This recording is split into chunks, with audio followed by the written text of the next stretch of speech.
नमस्कार दोस्तों, मैं पंकज वर्मा आप सभी का स्वागत करता हूं। आज हम आप लोगों से बात करेंगे विश्व में ज्वालामुखी क्षेत्रों के वितरण के बारे में।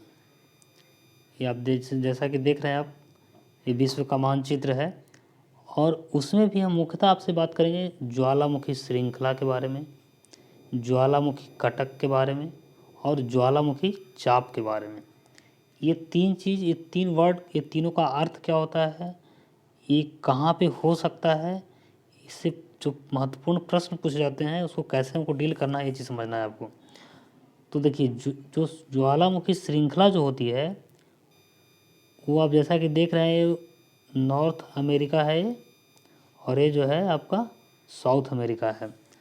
तो नॉर्थ अमेरिका और साउथ अमेरिका के जो पश्चिमी किनारे हैं, है ना, इस तरफ इधर जो है ये ज्वालामुखी श्रृंखला पाई जाती है।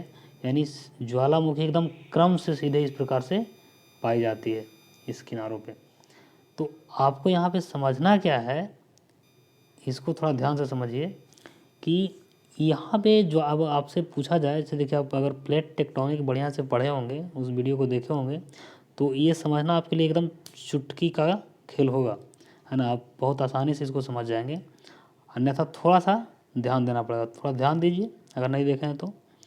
जैसे देखिए, यहाँ पे ये प्लेट महासागरीय प्लेट है और ये जो है महाद्वीपीय प्लेट है। तो जब महाद्वीपीय प्लेट और महासागरीय प्लेट का इस प्रकार से टक्कर होता है, यानी दोनों प्लेट संचलन होता है, प्लेट संचलन, तो इस स्थिति में जो महासागरीय प्लेट है वो क्या हुआ, वो उसका क्षेपण हुआ है और क्षेपण होने के फलस्वरूप उसका द्विबल मंडल में आंशिक गलन हुआ है और गलन के फलस्वरूप ये इस प्रकार से मैग्मा का उद्गार हुआ है। तो ये जो प्रक्रिया चल रही है ये किनारे में, तो यहाँ पे आपको एक बात ये समझना है कि यहाँ पे कौन सा प्लेट टक्कर हुआ है, अभिसारी प्लेट, है ना, एक महासागरीय ओशियनिक प्लेट है, एक कॉन्टिनेंटल प्लेट है। दोनों का टक्कर के फलस्वरूप ये जो इस प्रकार के जो ज्वालामुखी श्रृंखला का निर्माण हो रहा है, यानी उसका उत्पत्ति हो रहा है। ठीक इसके विपरीत हम अगर चलें तो ये आप जैसा देख रहे हैं अटलांटिक महासागर है। इसमें जो आप देख रहे हैं इसको कहते हैं ज्वालामुखी कटक। क्वेश्चन ऐसे ही पूछ लिया जाता है कि कटक का प्रभाव मुख्यतः किस महासागर में पाया जाता है, तो आपका सीधा उत्तर होगा अटलांटिक महासागर। हालांकि कुछ इसका प्रभाव हिंद महासागर में भी पाया जाता है, लेकिन मुख्यतः प्रभाव अगर कहा जाए कि कटक का कहाँ पाया जाता है, तो कटक का प्रभाव पाया जाता है अटलांटिक महासागर में। अब इसका निर्माण कैसे होता है ये समझिए। इसके निर्माण समझने के लिए थोड़ा इस पर देखिए इसको, जैसे इस प्रकार से यहाँ पे एक प्लेट ऐसे है, एक प्लेट इस प्रकार से है, यानी यहाँ पे प्लेटों का अपसरण हो रहा है, यानी एक प्लेट इधर की ओर जा रही है, एक तरफ इधर की ओर जा रही है ना। तो यहाँ पे जब दो प्लेटें इस प्रकार से एक दूसरे के विपरीत दिशा में यानी अपसरण होता है प्लेटों का, तो उस स्थिति में जो निर्माण होता है वो ज्वालामुखी कटक का निर्माण होता है। यानी यहाँ पे मैग्मा का उद्गार हो रहा है और ज्वालामुखी कटक का निर्माण होता है। आपको ये चीज़ कटक किसको कहेंगे, इसको, यानी अब सारी प्लेट सीमांत के दौरान जो ज्वालामुखी उत्पन्न हुआ है उससे जो निर्मित हुआ उसको ज्वालामुखी कटक कहेंगे। तो दूसरा चीज़ भी समझना है कि कटक कहाँ पाया जाएगा सामान्यतः अटलांटिक महासागर में। इसके बाद तीसरा जो वर्ड है वो है ज्वालामुखी चाप। यहाँ पे क्या है, देखिए यहाँ पे महासागरीय यानी कि ओशियन प्लेटों का टक्कर हुआ है और इस स्थिति में टक्कर के फलस्वरूप जो संरचना बना है ज्वालामुखी के क्रम में, वो ज्वालामुखी उसको चाप कहते हैं।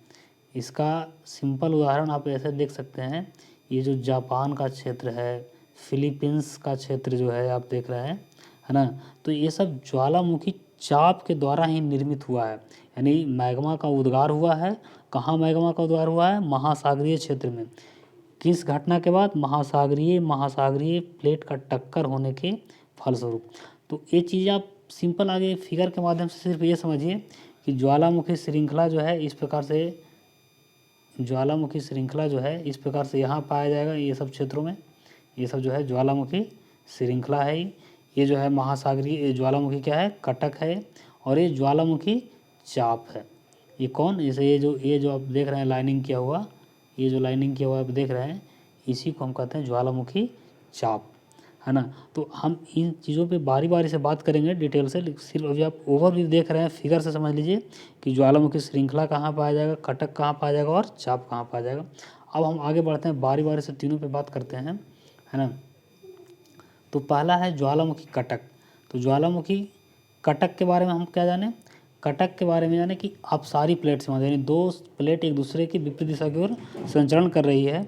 इससे क्या हो रहा है, ये चीज़ें जो हो रही कहाँ, महासागरीय नितल पे हो रही है। ये चीज़ भी आपको ध्यान रखना है कि ये जो घटना घट रही है कहाँ घट रही है, महासागरीय नितल पे, और मुख्यतः उसमें भी अटलांटिक महासागर के नितल पर ही, ये चीज़ ध्यान रखना है। तो इससे कुछ चीज़ें हैं जैसे अपसरण के कारण उत्पन्न होता है। इसमें क्या होगा, भ्रंश घाटी, देखिए भ्रंश घाटी सामान्यतः ऐसे स्थलीय भागों में बनता है, लेकिन यहाँ पे अगर इस तरह का घटना होगा, है कि नहीं, तो यहाँ पे अगर महाद्वीपीय क्षेत्र में होगा अगर इस टाइप का, तो वहाँ पे भ्रंश घाटी की चौड़ाई में वृद्धि होगी। लेकिन यहाँ पे अगर महासागरीय नितल पे हो रहा है तो यहाँ पे कटक का निर्माण होगा। इसमें क्या होता है कि दुर्बल मंडल के दाब जो है कमेगा, तो मेल्टिंग पॉइंट भी कमेगा। इससे जो दुर्बल मंडल के नीचे जो पेरिडोटाइट है, पेरिडोटाइट याद आ रहा है, जिसमें सिलिका की मात्रा जो है 45% से कम होता है, यानी कि अभी जब सिलिका की मात्रा इतना कम जो पाया जाता है तो इसका मतलब इसमें भारी पदार्थ ज़्यादा पाए जाते हैं, जिस कारण ये महाद्वीपीय सतह पे नहीं आ पाता है। ये उसका वहाँ पे क्या होता है कि जो महासागरीय नितल होता है उसका वहाँ पे स्थल मंडल का मोटाई कम होता है। तो स्थल मंडल का मोटाई कम होने के कारण उसका गलन वहाँ तक हो पाता है, यानी कि वहाँ तक वो पहुँच पाता है ना। तो यहाँ पे ये चीज़ समझना है कि वहाँ पे पेरिडोटाइट का आंशिक गलन होता है, क्षारीय मैग्मा की उत्पत्ति होगी, क्योंकि पेरिडोटाइट में जो सिलिका पाया जाता है वो क्या होता है 45% से कम पाया जाता है ना। तो जाहिर सी बात है क्षारीय मैग्मा बनेगा।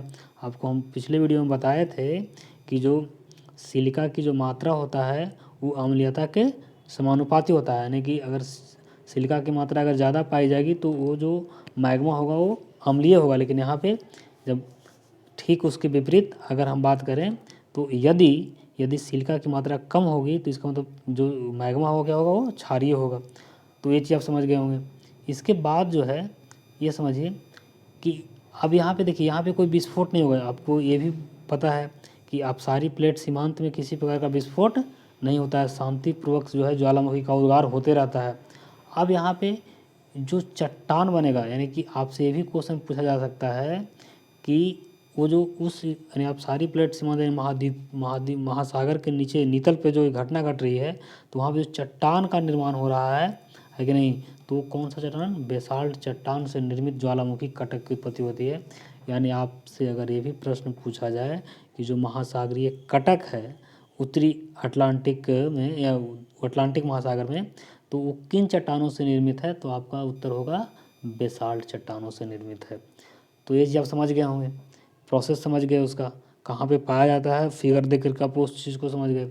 इसके बाद जो है अगला, है ना, ज्वालामुखी श्रृंखला वही नॉर्थ अमेरिका और साउथ अमेरिका के पश्चिमी किनारों पे जो ज्वालामुखी का इफेक्ट पाया जाता है, प्रभाव पाया जाता है, उसी को हम कहते हैं ज्वालामुखी श्रृंखला। अब ज्वालामुखी श्रृंखला में क्या होता है कि एक महासागरीय प्लेट इधर से, है ना, और इधर से महाद्वीपीय प्लेट, यानी कि इसमें क्या होता है कि ओशियानिक और कॉन्टिनेंटल प्लेट का टक्कर होता है, अभिसरण होता है, जिसके फलस्वरूप जो महासागरीय प्लेट है उसका क्षेपण होता है, क्योंकि इसका वेग अधिक होता है, घनत्व अधिक होता है, इस कारण इसका क्षेपण होता है। क्षेपण होने के बाद यहाँ पे दुर्बल मंडल में, है ना, दुर्बल मंडल में यहाँ पे इसका आंशिक गलन होता है। जब इसका आंशिक गलन होता है तो आंशिक गलन होने के फलस्वरूप ये प्लेटों का अंतर्वेधन करते हुए ये ऊपर की ओर मैग्मा का उद्गार करती है, और इससे जो है काफ़ी विस्फोट होता है। आपको हम ज्वालामुखी का जब प्रकार बता रहे थे तो वहाँ पे विस्फोटक प्रकार का जो ज्वालामुखी होता है इस प्रकार से निर्मित होता है यहाँ पे, है ना, विस्फोट के साथ ज्वालामुखी का उद्गार होता है ना। तो ये चीज़ आप समझ गए यहाँ पे। इसके बाद जब इसका मैग्मा की उत्पत्ति होने के बाद और यहाँ पे जब इस प्रकार से ज्वालामुखी का निर्माण होता है विस्फोट होते हुए, तो ये जो ज्वालामुखी बनता है, यानी इसी को कहते हैं ज्वालामुखी श्रृंखला, यानी कि ये ऐसी घटना एक दो जगह नहीं कई जगह घटती है। यानी कि जो छोर हैं उत्तरी अमेरिका और दक्षिणी अमेरिका के, जैसा कि आप अभी यहाँ पे फिगर में देखें, तो यहाँ पे जो है ये घटना ऐसा नहीं कि एक दो जगह घटता है, हाँ कुछ जगह उसका प्रभाव ज़्यादा पाया जाता है, कहीं पे कम पाया जाता है, लेकिन ये जो है ये पूरे क्षेत्र जो है ज्वालामुखी से प्रभावित होता है। तो इसी को हम कहते हैं ज्वालामुखी श्रृंखला। इसके बाद अगला जो है आपको पढ़ना ज्वालामुखी चाप। ज्वालामुखी चाप क्या है, इसमें क्या होता है, देखिए इसको समझिए ध्यान से। इसमें क्या होता है कि दोनों महासागरीय प्लेट है, ये ध्यान रखिएगा कि ज्वालामुखी चाप की जो उत्पत्ति होगी वो दोनों ओशियानिक प्लेट से निर्मित हुई। अब यहाँ पे होता है क्या कि जिसका वेग और घनत्व ज़्यादा होगा उसका क्षेपण होगा, क्षेपण होने के फलस्वरूप वही चीज़ एकदम सेम सब चीज़ में तो एक ही होता है। अगर आप प्लेट टेक्टोनिक थ्योरी पढ़ रखे हैं तो बिल्कुल आपके लिए एकदम ईजी है। तो यहाँ पे क्या होगा, फिर उसी प्रकार से यहाँ भी इसका आंशिक गलन होगा, गलन होने के फलस्वरूप मैग्मा का उद्गार होगा, और मैग्मा का उद्गार होगा तो अब देखिए जब ये अंतर्वेधन करते हुए जब निकल रहे तो यहाँ पे जाहिर सी बात है विस्फोटक प्रकार का ज्वालामुखी उत्पन्न होगा। जब आप सारी प्लेट सीमांत की बात करते हैं हम, जब दो प्लेट एक दूसरे से दूर जाती है तो उस स्थिति में जो मैग्मा का उद्गार होता है वो शांत प्रकार का होता है, लेकिन जब एक दो प्लेट दूसरे से टक्कर करती है, टक्कर के फलस्वरूप जब आंशिक गलन होता है किसी प्लेट का और वो अंतर्वेधन करते हुए जब निकलती है इस प्रकार से, ये अंतर्वेधन करते हुए जब इस प्रकार से निकलती है तो ये काफ़ी विस्फोटक प्रकार का, यानी ज्वालामुखी का जो उद्गार होता है काफ़ी विनाशकारी टाइप का होता है ना। तो ये यहाँ पे जो घटना घटती है ये महासागरीय नितर पे ही घटती है, और जो ज्वालामुखी इस तरह के ज्वालामुखी चाप के जो इस प्रकार की जो घटना है इसके द्वारा जो उत्पत्ति होती है, यानी ज्वालामुखी का जो प्रकार होता है इसको हम कहते हैं यहाँ पे ज्वालामुखी चाप। अब इसके प्रमुख उदाहरण आपको याद रखना है, आपसे क्वेश्चन ये पूछा जाता है कि फिलीपींस है किसका उदाहरण है, ज्वालामुखी श्रृंखला का, ज्वालामुखी कटक का, तो आप कहिएगा नहीं ज्वालामुखी चाप का। तो फिलीपींस, जापान, एलेशियन द्वीप क्षेत्र है ना, तो ये सब जो है क्या है, ये सभी के सभी ज्वालामुखी चाप के उदाहरण हैं। तो आइए इसको देखिए, इसको देख लेते हैं फिगर से फिर एक बार, है ना। ये जो आपका जैसे देखिए आपको हम यहाँ पे उदाहरण में बताया कि ये जो ज्वालामुखी चाप है इसमें जापान का क्षेत्र है, फिलीपींस का क्षेत्र है। इसके अलावा यहाँ पे एलिसियन अलास्का के पास में ही, अगर आपके पास एटलस है तो आप एटलस में निकाल के देखिए, विश्व का मैप अगर निकालिएगा तो उसमें आपको मिल जाएगा यहाँ पे एलिसियन द्वीप समूह। आपसे यहाँ पे देखिए पढ़ने, इस मैपिंग करके पढ़ने से ये फ़ायदा होता है कि आप चीज़ों को विजुअलाइज कर लेते हैं कि कौन सा क्षेत्र कहाँ पे है। अब आपसे अगर पूछा जाए कि एलिसियन द्वीप समूह जो है कहाँ है, तो अलास्का में है, अलास्का के पास है। किसका पार्ट है, तो उत्तरी अमेरिका का पार्ट है, उस पर किसका कंट्रोल है, तो यूएसए का कंट्रोल है ना। तो ये सब चीज़ें विजुअलाइज करते हुए पढ़िएगा तो आपको ज़्यादा रटने की ज़रूरत नहीं है, समझ समझ के आप चीज़ों को अपने माइंड में सेटअप कर लीजिएगा। धन्यवाद, आज के लिए इतना ही।